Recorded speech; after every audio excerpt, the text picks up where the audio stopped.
गुरुजी, वैसे तो मेरा इसमें कोई इंटरेस्ट नहीं है, लेकिन थोड़ा कन्फ्यूज़न सा है इसलिए पूछ रहा हूँ। इंस्टाग्राम चलाते हैं तो बहुत सारी रील्स आ जाती है, तो एक रील देखी कि बहुत सारी भीड़ मिलकर किसी को भी आचार्य बना सकती हैं। तो हमने तो आज तक जो सुना है, पढ़ा है, वो यही सुना है कि आचार्य श्री गुरु जी होते हैं, वही आचार्य पद देते हैं। तो ऐसा जो वो रील में वायरल हो रहा है वो सही है या गलत है गुरुजी?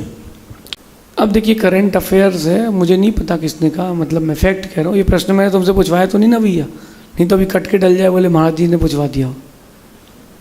जिज्ञासाएं अपनी अपनी है।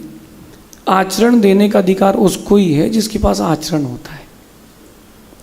आगम की विधा से बात करता हूँ मैं। आचार्य पद कोई खेल नहीं है। बुरा नहीं मानो तो मैं एक बात कहता हूँ कि जब आचार्य भगवान विराग सागर जी ने आगम की प्रतिज्ञा के अनुसार आचार्य पद बांटे थे, तो इन्हीं में से किसी ने कहा था कि रबड़ियाँ बांटी है, अभी सब मालपुए के लिए तरस रहे हैं। आचार्य पद जो है वो गुरु की देन होती है, समाज का कोई इसमें लेना देना नहीं है। अगर आप बोलें कि इन आचार्य को समाज ने दिया, उनको दिया है, तो उनको दिया और उनने लिया, तुमको क्या करना। लेकिन आचरण की व्यवस्था तो आचार्य ही देंगे। ये कहाँ लिखा है मैं आपको सब प्रमाण बताता हूँ।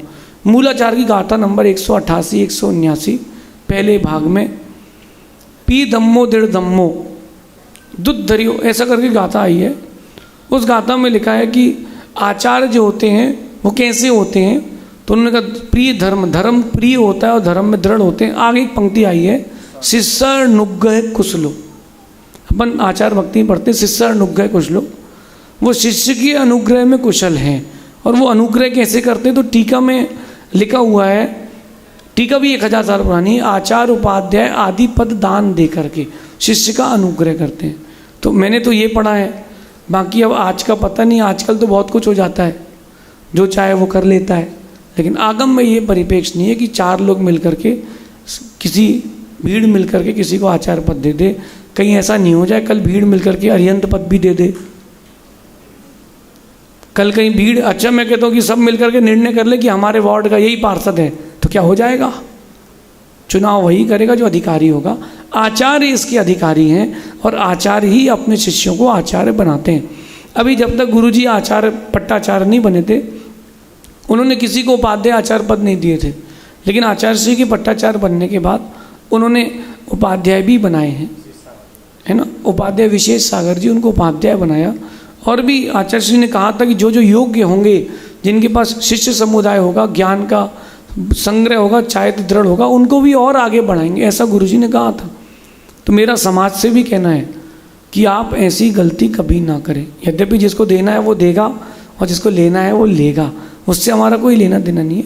आगम की विधा नहीं है, आगम की कोई विधा नहीं है। एक संघ में कई आचार हो सकते हैं, ये बात पहले नहीं बोली जाती थी। पहले बोलते थे कि एक संघ एक आचार है। तो मेरा कहना है कि जो बदल जाए जवान से वो आदमी नहीं है, समझ गए। और जो चंद पैसों के लिए बिक जाए वो समान है, आदमी नहीं है। तो मेरा समाज से कहना है कि पैसा इकट्ठा हो जाए तो ऐसे सिस्टम ना करें। जिसको चाहिए हो तो चर्चा कर ले, हम गुरुजी के पास भेज देंगे, गुरुजी योग्यता देख के तुमको दे देंगे। अब वो सर्वमान्य पट्टाचार्य है, तो जिसको चाहिए हो तो एक बार संपर्क करें, वहाँ पर अपनी योग्यता प्रस्तुत करें और हो सकता है बन जाए। आपके गुरु ने नहीं दिया इसका मतलब तुम में योग्यता नहीं थी। शिष्य को यहाँ वहाँ नहीं जाना चाहिए। एक बात और बोलता हूँ, एक शिष्य को, एक आचार्य को दूसरे शिष्यों को आचार्य पद देने का कोई अधिकार नहीं है। इसको कहते हैं चोरी। अचौर्य महाव्रत में दोष लगेगा। शिष्य किसी का तुमने आचार्य पद दे दिया, शिष्य किसी को और आपने आचार्य पद दे दिया। अंकित ने मेरे से आजीवन व्रत लिया है, किसे लिया है? तो उसने व्रत हमसे लिया, वो मेरा शिष्य है।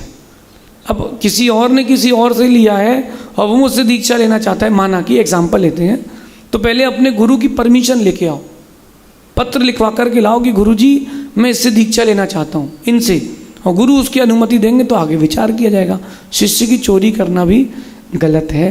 देखिए बहुत सिंपल सी बात है, जिसके पास जो होता है वो देता है। गणित का शिक्षक गणित का ज्ञान देता है, विज्ञान का शिक्षक विज्ञान का ज्ञान देते हैं।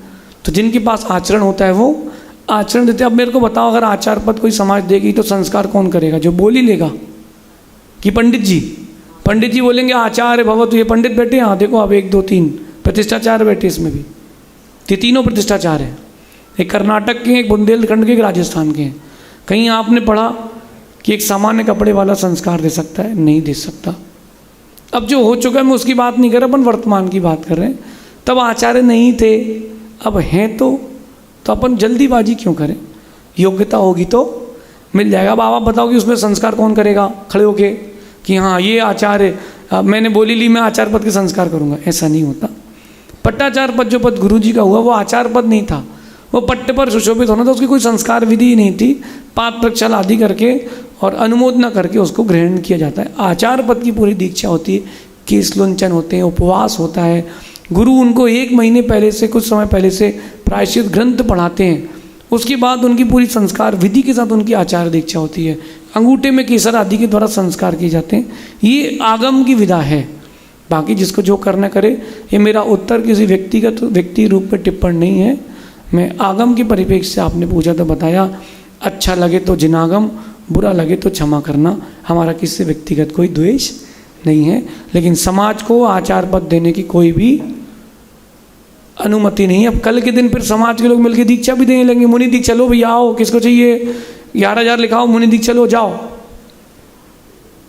किससे क्या होगा? ये फिर व्यभिचार फैल जाएगा। थोड़ा धीरज रखें, आपकी जितनी योग्यता है उतनी ही मिलेगा। उससे ज़्यादा चाहेंगे अगर आप तो जिन शासन की हानि होगी। मेरा निवेदन है ऐसा नहीं करें। मैं इसलिए नहीं कह रहा कि मेरा क्या होगा। आगम की व्यवस्था ये है। मेरे पास तो कई लोगों की खबर आ चुकी तुमको आचार्य बना दूं। मैंने कहा आप चिंता नहीं करो, हमारे गुरु हैं, हमको किसी की ज़रूरत नहीं। हम अपने गुरु के शिष्य बन के रहना चाहते हैं। बाकी हमारी भविष्य शेष आगे देखेंगे। भगवान महावीर स्वामी की